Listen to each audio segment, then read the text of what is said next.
ಇತ್ತೀಚೆಗಿನ ಒಂದು ವಾರಗಳಿಂದ ನನ್ನ ವಿರುದ್ಧ ಒಂದು ಸುಳ್ಳು ಆರೋಪದ ಮತ್ತು ವಿಟ್ಲ ಪೊಲೀಸ್ ಠಾಣೆಯಲ್ಲಿ ಕೇಸು ದಾಖಲಾಗಿರಬೇಕಿರ್ತಕ್ಕಂಥ ಬಗ್ಗೆ ಸ್ಪಷ್ಟೀಕರಣವನ್ನು ಈ ಮೂಲಕ ನಾನು ನೀಡಲಿಕ್ಕೆ ಇಚ್ಛೆ ಪಡ್ತಾ ಇದ್ದೇನೆ.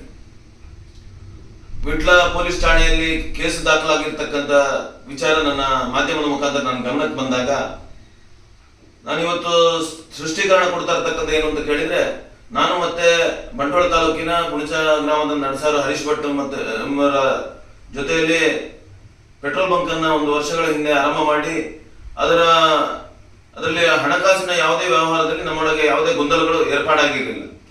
ಆದರೆ ಅವರ ವೈಯಕ್ತಿಕ ನಡವಳಿಕೆಗಳು ನನಗೆ ಸರಿ ಹೊಂದದ ಕಾರಣ ಆ ಪೆಟ್ರೋಲ್ ಬಂಕ್ ಅನ್ನು ಬಂದ್ ಮಾಡಿರತಕ್ಕಂಥದ್ದು ಮತ್ತೆ ಅದರ ಬಗ್ಗೆ ಮಾತುಕತೆಯನ್ನು ಮಾಡೋದಕ್ಕೋಸ್ಕರ 15ನೇ ತಾರೀಕಿನಂದು ನಾನು ಮತ್ತು ನನ್ನ ವಾಹನ ಚಾಲಕರಾಗಿರ್ತಕ್ಕಂಥ ಮನೋಜರ ಜೊತೆ ಹರೀಶ್ ಭಟ್ ಅವರ ಮನೆಗೆ 15ನೇ ತಾರೀಕಿಗೆ ತೆರಳಿದ್ದು ಹೌದು.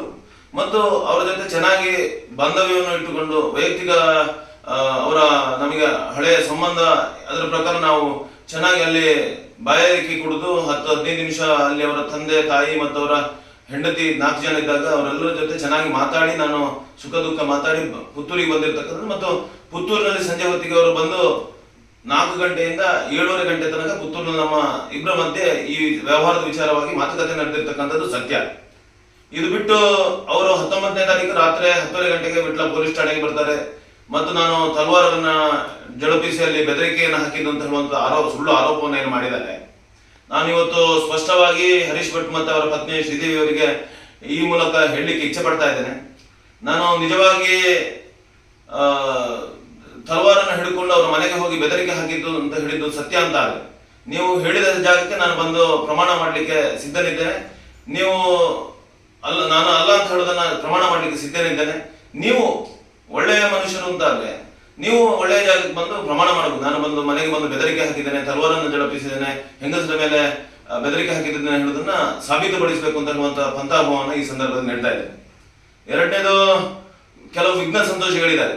ನಾನು 29 ವರ್ಷಗಳಿಂದ ಹಿಂದೂ ಸಂಘಟನೆಗಳಲ್ಲಿ ಅನೇಕ ಕಾರ್ಯವನ್ನ ಮಾಡಿ ಇವತ್ತು ಬಂದಿರತಕ್ಕಂಥವ ವಿಘ್ನ ಸಂತೋಷಿಗಳಿಗೆ ಇವತ್ತು ಸಾಮಾಜಿಕ ಜಾಲತಾಣಗಳಲ್ಲಿ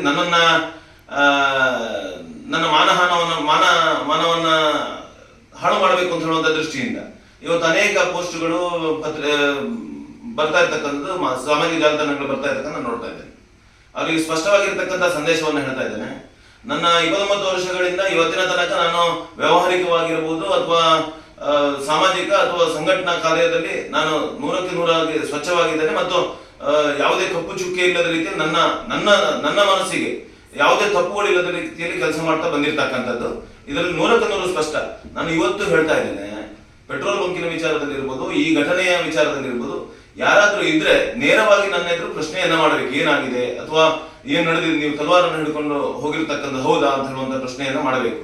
ಅದು ಬಿಟ್ಟು ಸುಮ್ಮನೆ ಈ ರೀತಿಯ ಕೆಟ್ಟ ಸಂದೇಶಗಳನ್ನ ಕೊಡುವಂಥದ್ದು ಸಮಾಜಕ್ಕೆ ಅಷ್ಟು ಒಳಿತಲ್ಲ. ನನ್ನ ವ್ಯಕ್ತಿತ್ವಕ್ಕೆ ಒಂದು ಚೂರು ಧಕ್ಕೆ ಇದರಿಂದ ಬರ್ಲಿಕ್ಕೆ ಸಾಧ್ಯನೇ ಇಲ್ಲ. ಯಾಕೆಂದ್ರೆ ನಾನೇನು ಅಂತ ಹೇಳುವಂಥದ್ದು ನನ್ನ ಹಿತೈಷಿಗಳಿಗೆ, ನನ್ನ ಬಂಧುಗಳಿಗೆ, ನನ್ನ ಮಿತ್ರರಿಗೆ, ನನ್ನ ಜೊತೆ ಇರ್ತಕ್ಕಂಥ ಕಾರ್ಯಕರ್ತರಿಗೆ 100ಕ್ಕೆ 100 ಗೊತ್ತಿದೆ. ಇದರಿಂದ ನೀವು ನನ್ನ ಮಾನವನ್ನ ಕಳಿಬಹುದು, ನನ್ನ ವ್ಯಕ್ತಿತ್ವವನ್ನ ಇದು ಮಾಡಬಹುದು ಅಂತ ಯೋಚನೆ ಮಾಡಿದ್ರೆ ನನ್ನ ಆತ್ಮಶಕ್ತಿ ಮತ್ತು ನನ್ನ ಕ್ಷಾತ್ರ ತೇಜಸ್ಸನ್ನ ಮಟ್ಟ ಹಾಕುವಂತ ಅದನ್ನ ಹಾಳು ಮಾಡುವಂತ ಶಕ್ತಿ ಇವತ್ತು ಯಾರಿಗೂ ಇಲ್ಲ, ಭಗವಂತನಿಗೆ ಬಿಟ್ಟು ಮತ್ತೆ ಯಾರಿಗಿಲ್ಲ. ಅದಕ್ಕೋಸ್ಕರ ನಾನು ಹೇಳ್ತಾ ಇರ್ತಕ್ಕಂಥದ್ದು, ಯಾರಾದ್ರೂ ಇದ್ರೆ ನಾನು ಯಾರಿಗಾದ್ರೂ ಮೋಸ ಮಾಡಿದ್ದೇನೆ ಅಥವಾ ನಾನು ಯಾರಿಗಾದ್ರೂ ಹಣಕಾಸಿನ ವಿಚಾರ ಇರ್ಬೋದು, ವ್ಯವಹಾರಿಕ ಇರ್ಬೋದು, ಸಂಘಟನಾತ್ಮಕ ಇರ್ಬೋದು, ಯಾರಿಗಾದ್ರೂ ಮೋಸ ಮಾಡಿದ್ದೇನೆ, ತೊಂದರೆ ಮಾಡಿದ್ದೇನೆ ಅಂತ ಹೇಳಿದ್ರೆ ನೇರ ಯಾವುದೇ ಕ್ಷೇತ್ರದಲ್ಲಿ ಬಂದು ಹೇಳಿ. ನೀವು ನಾನು ಅವತ್ತು ಹೇಳ್ತಾ ಇರ್ತಕ್ಕಂಥ ಇವತ್ತು ಅದನ್ನೇ ಹೇಳ್ತಾ ಇದ್ದೀನಿ. ಸುಮ್ಮನೆ ಇಲ್ಲ ಸಲ್ಲದ ಆರೋಪಕ್ಕೆ ನಾನು ಕಿವಿ ಕೊಡುವಂತ ವ್ಯಕ್ತಿಯೂ ಅಲ್ಲ, ಅದಕ್ಕೆ ಜಗ್ಗುವಂತ ವ್ಯಕ್ತಿಯೂ ಅಲ್ಲ, ನಾನು ಅದರಿಂದ ತಲೆಗೆಡಿಸಿಕೊಳ್ಳುವಂತ ವ್ಯಕ್ತಿಯೂ ಅಲ್ಲ. ಆದ್ರೆ ಸಮಾಜಕ್ಕೆ ನಾನು ಇವತ್ತು ನ್ಯೂಸ್ಗಳಲ್ಲಿ ಬಂದ ಕಾರಣಕ್ಕೋಸ್ಕರ ಈ ಸ್ಪಷ್ಟೀಕರಣವನ್ನು ಕೊಡಬೇಕು ಅಂತ ಹೇಳುವ ವಿಚಾರಕ್ಕೋಸ್ಕರ ಇದನ್ನು ಕೊಡ್ತಾ ಇದ್ದೇನೆ. ಮತ್ತು ಆ ಪೆಟ್ರೋಲ್ ಬಂಕಿನ ವ್ಯವಹಾರಿಕ ವಿಷಯದಲ್ಲೂ ಹಾಗೆ 100ಕ್ಕೆ 100 ನಾನು ಶುದ್ಧ ಇದ್ದೇನೆ. ಕೆಲವು ನನ್ನ ಜೊತೆ ಇರತಕ್ಕಂಥ ಪಾಲ್ದಾರಾಗಿರ್ತಕ್ಕಂಥ ಹರೀಶ್ ಭಟ್ರ ಅವರ ವೈಯಕ್ತಿಕ ನಡವಳಿಕೆಯಿಂದ ಅತ್ಯಂತ ಬೇಸತ್ತು ಈ ವ್ಯವಹಾರವನ್ನು ಒಂದು ಕೊನೆ ಮುಟ್ಟಿಸಬೇಕು ಅಂತ ಹೇಳುವಂತ ವಿಚಾರದಲ್ಲಿ 5-6 ಸಲ ಮಾತುಕತೆಗಳು ಬೇರೆ ಬೇರೆಯವರ ಮುಖಾಂತರ ಆಗಿದೆ. ಕೊನೆಗೆ ನಾನು ಮತ್ತು ಅವರು ಇಬ್ಬರೇ ಕೂತ್ಕೊಂಡು ಮಾತುಕತೆ ನಡೆದಿತ್ತು. ಆದ್ರೆ ಯಾವುದೇ ಸಂದರ್ಭ ಅವ್ರು ರಾತ್ರಿ ತನಕ ಒಂದು ಮಾತಾಡೋದು, ಮರು ದಿವಸ ಒಂದು ಅತ್ಯಂತ ಸಣ್ಣ ಮಟ್ಟದ ವ್ಯಕ್ತಿಯ ರೀತಿಯಲ್ಲಿ ಮಾತಾಡುವಂತ ವ್ಯವಸ್ಥೆ ಏನಿತ್ತು, ಅದರಿಂದಾಗಿ ನಾನು ಅತ್ಯಂತ ಬೇಸತ್ತಿದ್ದು ಹೌದು. ಆದ್ರೆ ಇವತ್ತು ನಾನು ಸ್ಪಷ್ಟವಾಗಿ ಹೇಳ್ತಾ ಇದ್ದೇನೆ, ಯಾವುದೇ ಕಾರಣಕ್ಕೋಸ್ಕರ ಈ ರೀತಿಯ ಇವತ್ತು ಪತ್ರಿಕೆ ನಾನು ನೋಡಿದೆ ಮೊನ್ನೆ ಕಂಪ್ಲೇಂಟ್ ಕೂಡ ಒಬ್ಬಳು ಮಹಿಳೆ ಇರುವಾಗ ಹಿಂದೂ ಮಹಿಳೆಯ ಮನೆಗೆ ತಲವಾರನ್ನ ಹಿಡ್ಕೊಂಡು ಹೋಗಿದ್ದು, ಅಲ್ಲಿ ಬೆದರಿಸಿದ್ದು ಅಂತ ಹೇಳೋದು.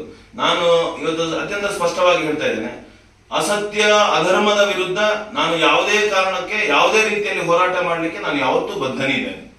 ಆದ್ರೆ ನನಗೆ ಗೊತ್ತಿದೆ ಯಾವ ರೀತಿ ಯಾರ ಜೊತೆ ಹೇಗೆ ವ್ಯವಹರಿಸಬೇಕು ಅಂತ ಹೇಳುವಂತ ನನಗೆ ಅತ್ಯಂತ ಸ್ಪಷ್ಟವಾಗಿ ಗೊತ್ತಿದೆ. ನಾನು ಇಷ್ಟು ವರ್ಷಗಳಿಂದ ಸಾಮಾಜಿಕ ಜೀವನದಲ್ಲಿ ನಾನು ಯಾವ ರೀತಿ ಕೆಲಸ ಮಾಡಬೇಕು ಅಂತ ಹೇಳಿ ಗೊತ್ತಿದ್ದೇ ನಾನು ಈ ಮಟ್ಟಕ್ಕೆ ಬೆಳೆದಿದ್ದೇನೆ. ಇದನ್ನ ಮಟ್ಟ ಹಾಕಲಿಕ್ಕೆ ಯಾರಿಂದೂ ಸಾಧ್ಯ ಇಲ್ಲ. ಭಗವಂತ ನಮಗೆ ಯಾವ ರೀತಿ ಮುನ್ನಡೆಸಬೇಕು ಅಂತ ಮಾರ್ಗದರ್ಶನವನ್ನು ಕೊಡ್ತಾರೆ, ಆ ರೀತಿಯಲ್ಲಿ ನಾವು ಮುನ್ನಡಿತೇವೆ ಅಂತ ಹೇಳುವಂತ ಸ್ಪಷ್ಟನೆಯನ್ನು ಈ ಸಂದರ್ಭದಲ್ಲಿ ಕೊಡ್ತಾ ಇದ್ದೇವೆ. ಜೈ ಶ್ರೀರಾಮ್.